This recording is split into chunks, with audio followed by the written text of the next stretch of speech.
1%ers, here's a move you can try. It's called Walk the Dog. The name comes from the yo-yo trick, but the move I actually stole from a video game called NBA Street a long time ago. So what you're going to do is you're going to put your hand behind the ball and look like you're going to roll the ball in front of you. Then you're going to cross grab, or like sham got it with the same hand. Pull it back, coming across your body, step out, plant hard, and then you can cross over. You can go between the legs, or you can wrap through that.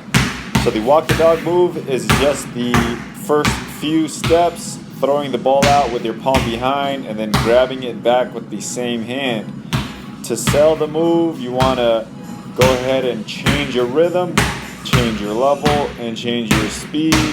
For added benefit, when you're going for a crossover, make sure you look to the right to sell the crossover move coming back.